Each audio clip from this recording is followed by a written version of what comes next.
Good morning and welcome to the Core Connection. I'm Mira Rubin here with you on Enlightened World Network. And today's topic is evolving from the future. And this should be really fun. So I can't wait to talk with you about it. But before we get started, let's take a minute to get present. Let's take a deep breath in through your nose and hold it. And imagine clean, crisp oxygen flooding your lungs, flowing into your bloodstream, nourishing all your cells, all your organs, bringing vital life energy to your body and being. And as you exhale, exhale any tension, stress, negativity, fatigue. And now let's take another deep breath in through your nose and hold it. This time, imagine brilliant, bright light lighting you up from the inside out, illuminating, electrifying, energizing all your cells and your molecules and your electrons and creating a brilliant beam of light from your heart out into the world. And as you exhale, exhale any remaining tension, stress, negativity, fatigue. And now let's just gently press our palms together and very softly rub your fingers against your palms to feel the deliciousness of the tickling and the tingling and the wonderful sensation, and allow that sensation to bring you present right here, right now, in this remarkable physical form that enables you to experience life. So welcome, welcome, welcome. It's so good to be here with you. I can't tell you how much I appreciate this time that we get to spend together every morning. And I'm just checking to make sure all is good as far as being live on Facebook. And I see that we are. So we're good to go. And I don't see any comments yet. So that's why I haven't responded, but know that I'm here. If you guys want to comment, go to the Enlightened World Network Facebook page, EWN, Enlightened World Network. And that's where this is going live, and you can comment there, and I should be able to see your comments if you do that, hopefully. But anyway, today's topic is evolving from the future. And I'm just going to share with you, I'm reading this book by Annalise Smitman and Jean Houston, and it's called The Quest of Rose. And it's book one in a trilogy. The other two have not yet been released, is my understanding, and it is called the Future Humans Trilogy, and this is book one, The Cosmic Keys of Our Future Becoming. And I had taken a course a while ago that I think I had shared with you called Leading from the Emerging Future. And I think this is very much along the same idea. This is very much the same notion that we can connect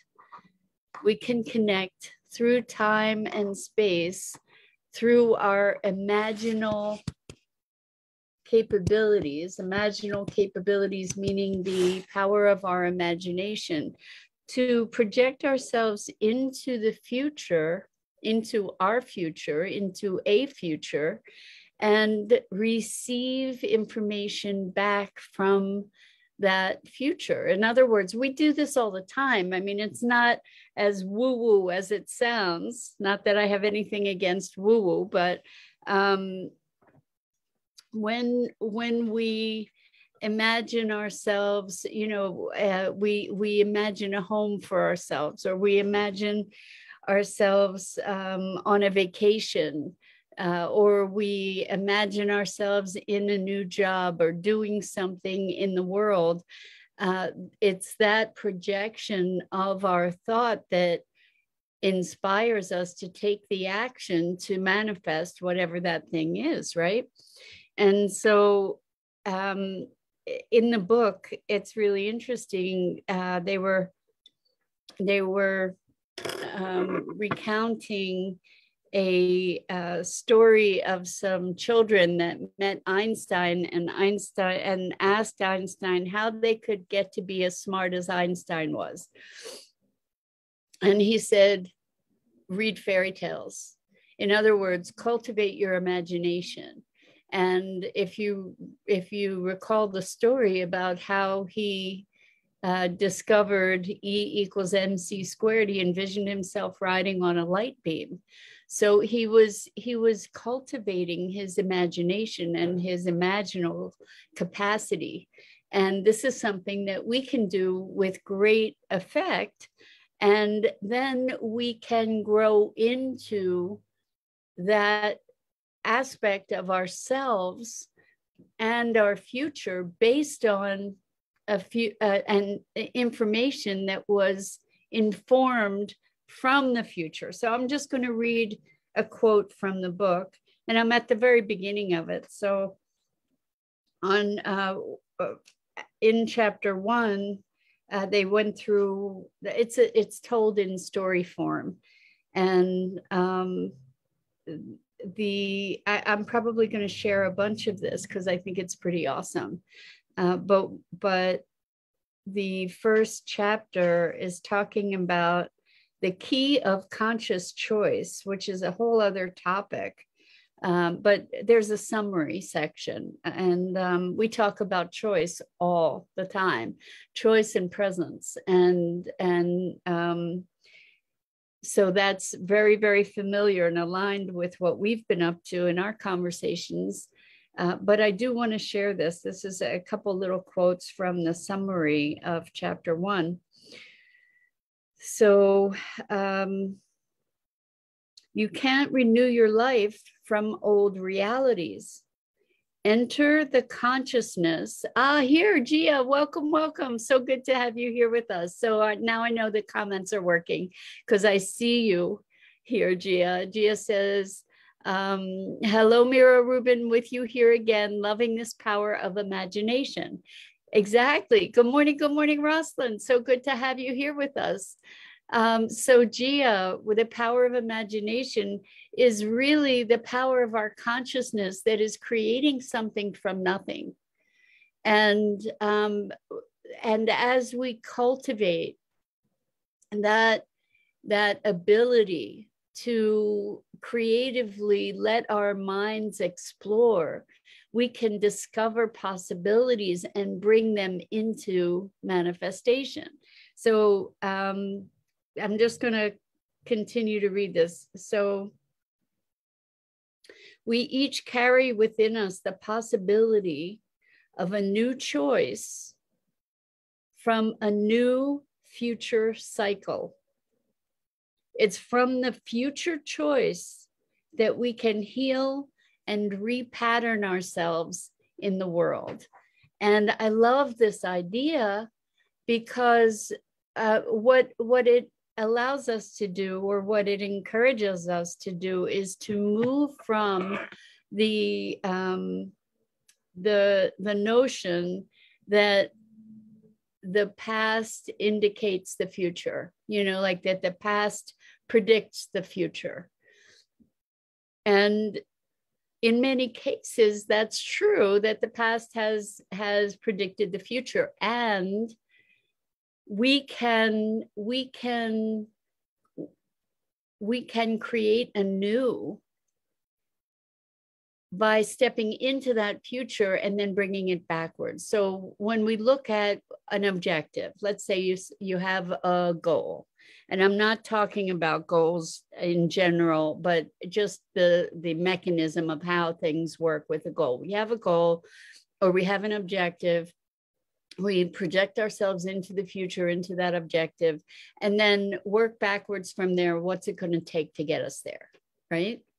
Like, here's the end point. This is the milestone we want to reach, and here are the steps to get there. And we can reverse engineer it. And that's actually what we're talking about, is reverse engineering our present from the future.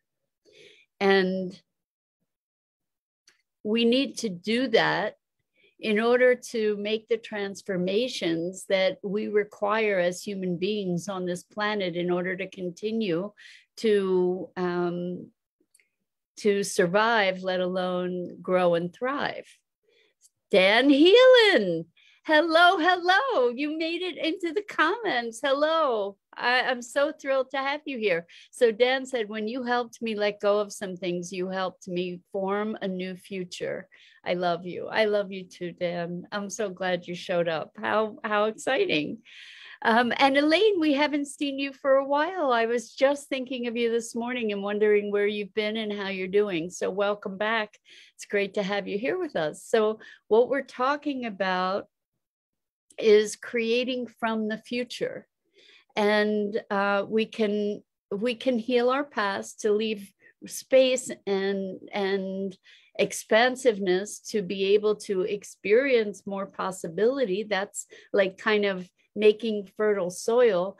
And by extending ourselves into the future and using our imaginal powers, I love that word, we can access whole new possibilities.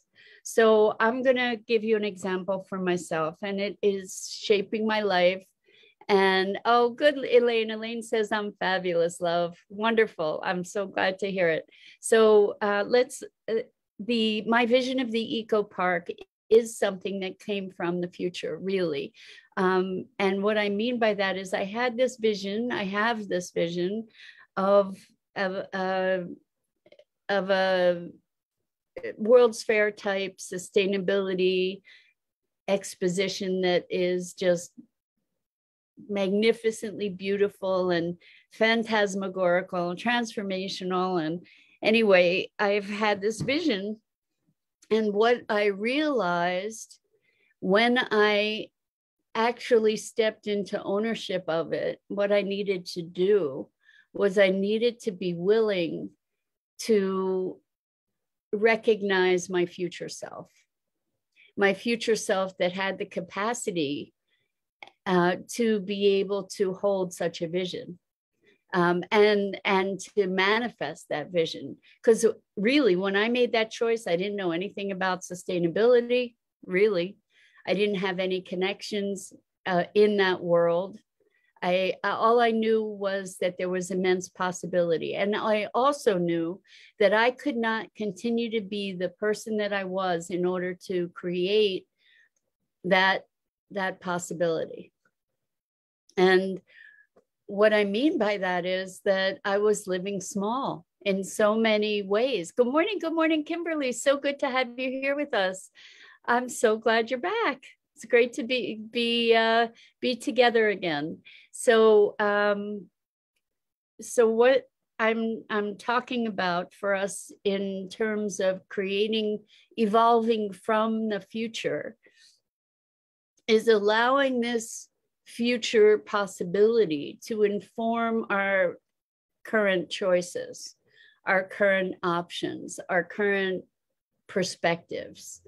And it is not an exercise of we don't get to dismiss this as a flight of fancy that is indulgent rather than creative. This is a strategy for actually creating a future that we can live into. So what I did was I recognized I couldn't continue being the person that I was being to be able to step into this future. I had to get past a lot of aspects of myself, my own self-perceptions, even my social circle. I needed to expand into a different quantum of beingness. Let's talk about it in terms of energy, quantum energy. There's not a linear transition from one energy state to another. It's a quantum jump. For those of you that are maybe not familiar with the notion of what quantum energy really is, we're talking about how electrons have different orbitals. And it seems like you never know exactly where they are in that orbital, but they're in a general pattern. They're moving in a general pattern until there is additional energy added into the system enough so that they move out of that pattern quite suddenly into a whole different pattern. And then they move in this whole different pattern. And this is what we talk about when we talk about going from 3D to 5D, or we talk about quantum shifts. It means that it's not a linear transition, it's a jump. And we can make, in any given moment, we know that in any given moment, we can make a new choice. And these choices can be inspired by the future calling us forward. So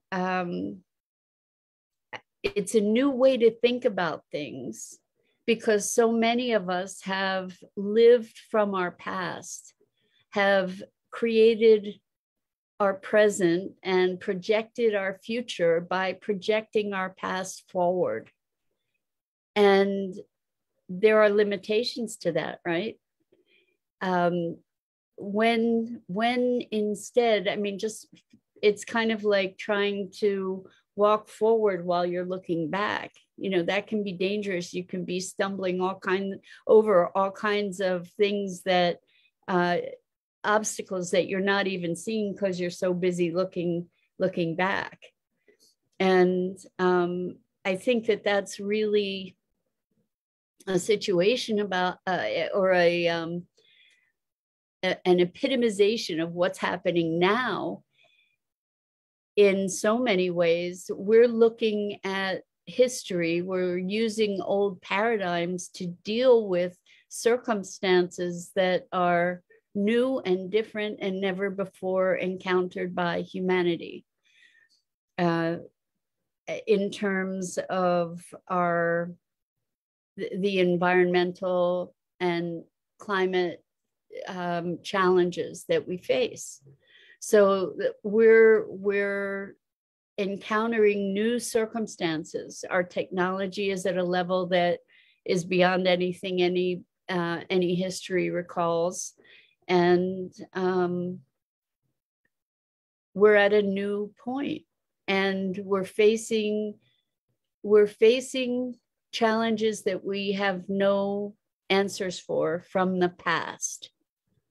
So what we get to do is we get to look at what these challenges are going forward, and not just the challenges, but what the possibilities are going forward, dreaming a new dream into being, essentially, and make our choices based on that future vision, or the needs of the future, what that future is calling for us to generate in order to move into it. So for me, like, choosing the eco park as my life's work was stepping into the vast unknown, and I am allowing myself to be informed from the future about how this thing is going to emerge. I didn't have any idea, but by looking at the needs that this future presents, it is opening new avenues of choice and opportunity for me in conceptualizing it and then in implementing it. So Gia says, I have done this, or say it's been happening unconsciously, living in my past. But realization comes when it comes. And when it comes, things start to move and everything seems transforming. Until then, it's all about effort. It becomes effortless in so many areas as realization happens. Beautiful, Gia. It's really, really true that when we allow ourselves to experience that, what you're saying, what you're calling realization, then things do flow, things change, things transform, magic happens. Or it feels like magic is happening because we have opened ourselves to a flow of experience that is beyond the boundaries of the limits that we've carried forward from the past. So Kimberly says the past does not define us. Exactly. The past is the past. And so many of us do use the past to define us.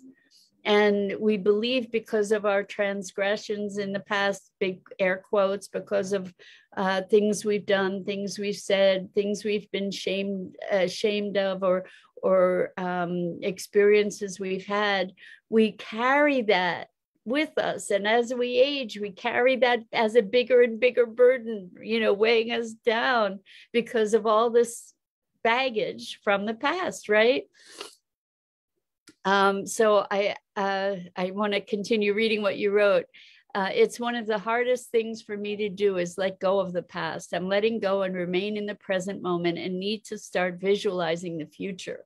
So yeah, I think it's so much really truly about choosing either to be living life looking forward or living life looking back.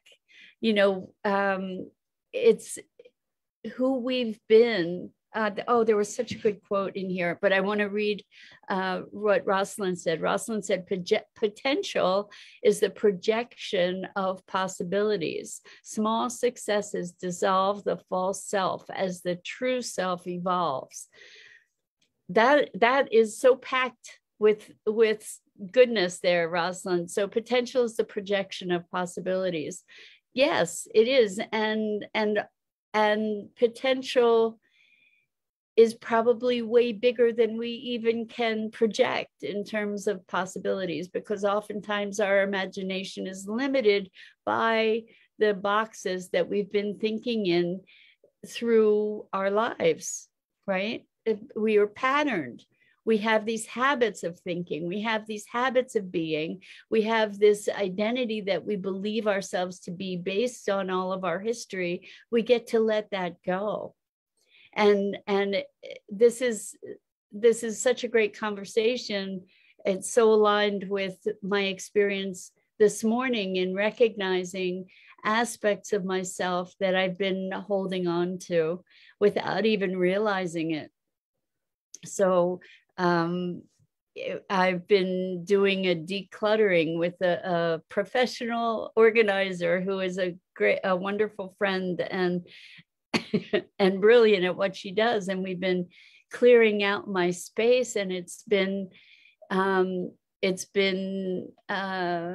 throwing up a lot of dust, I'm going to say, not just in the space really, as much as in myself. Like I've been recognizing that there are parts of me that are holding on for dear life and that they don't want to be rehomed or released, so to speak. So I'm just going to read this piece to you if I can find it. Talking about kind of life and death. Two things. So your body, and this is kind of like our being, our identity also. It says your body is not your physical shape, but the process of life that created it. Understand this deeply, and you will realize the keys to rebirth. And I think that this is so poignant. It is about evolving from the future.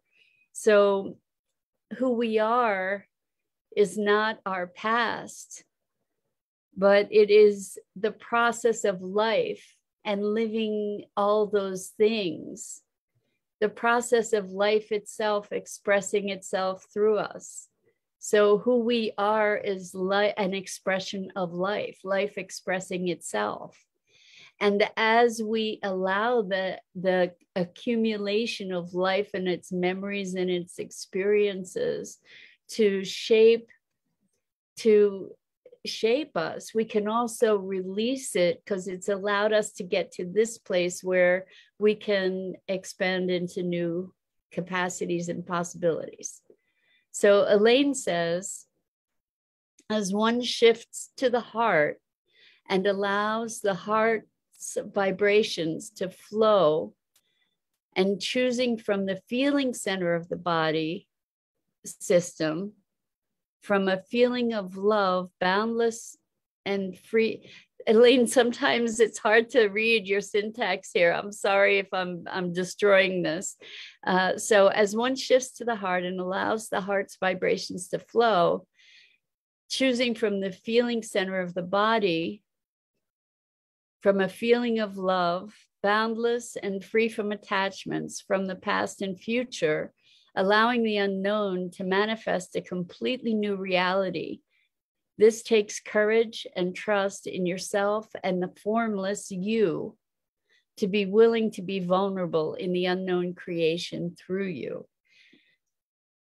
Okay, so it's interesting. I think I'm going to try and translate.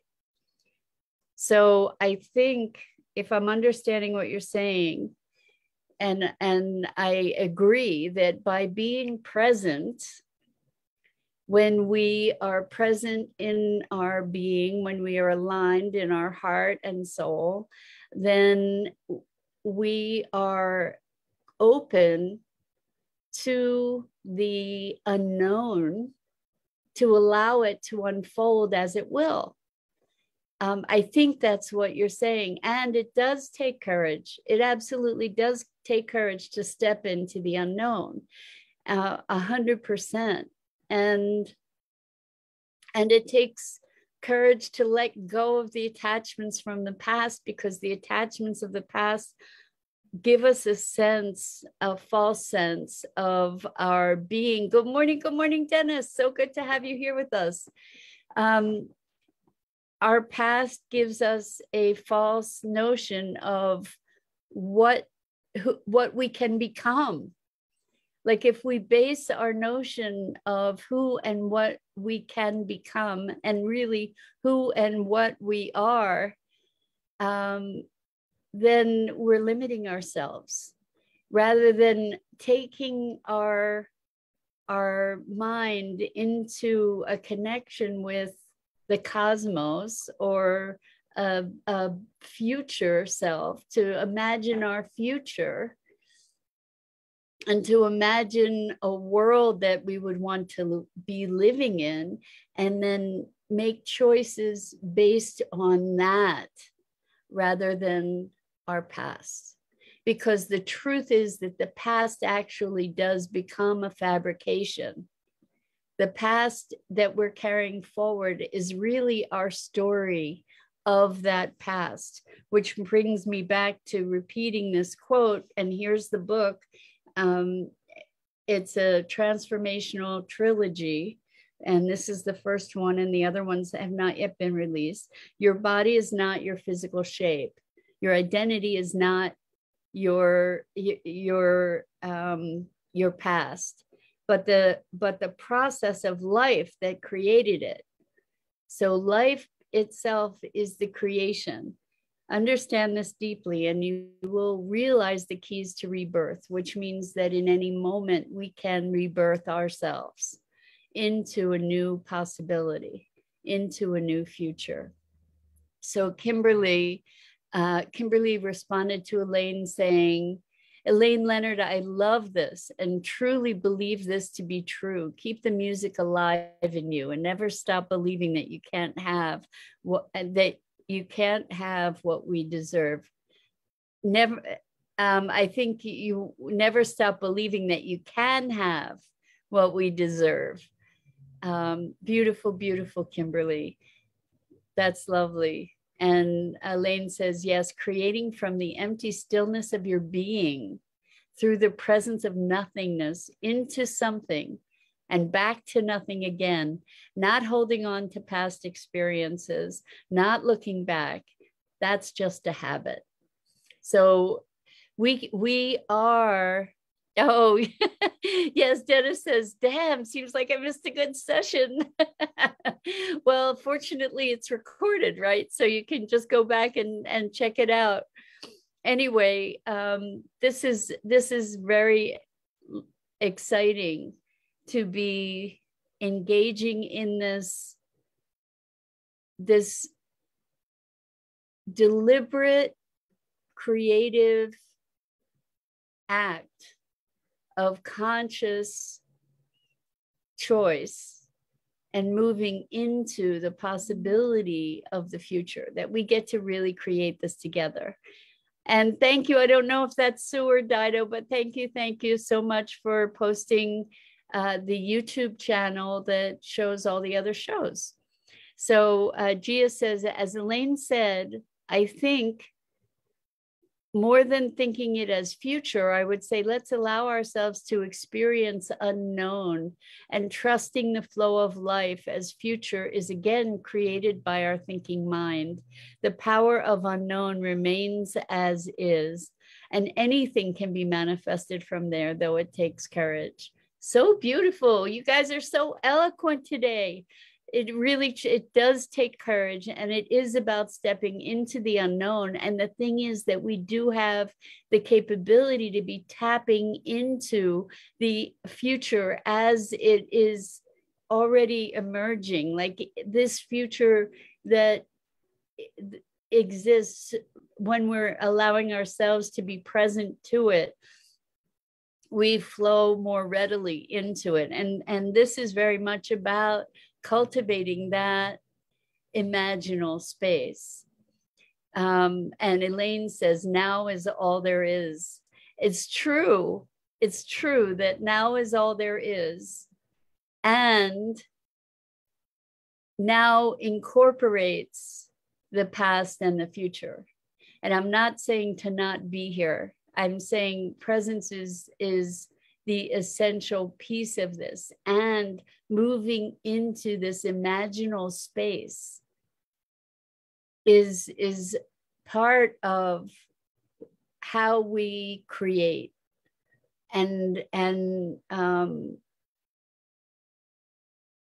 allowing things to, it's a way that we can tap inspiration. It's a way that we can incite inspiration. Wow. So Kimberly says, I moved to Kanab, Utah. I'm settling in. So thankful for this morning. Well, welcome to Kanab. It sounds like it's probably really cold there. And I wish you a wonderful community and happy home in your new place. And I think I'm going to call it a morning. So thank you all for being here and for participating in these conversations and for your eloquence and your presence and thoughtfulness. And yeah, so that's it for today. I'm Mira Rubin. This is the Core Connection, and I go live each weekday morning here on the Enlightened World Network Facebook page. So if you guys want to comment, make sure you go to the Enlightened World Network Facebook page, because those are the comments that I see. If you've made other comments and I haven't responded, it's not because you're being ignored, it's because I just didn't see them. So thank you so much for being here. Please check out the other awesome programming on Enlightened World Network, the Enlightened World Living Facebook page, and EWN One with the Earth. And until next time, I look forward to seeing you again here soon. So much love to you.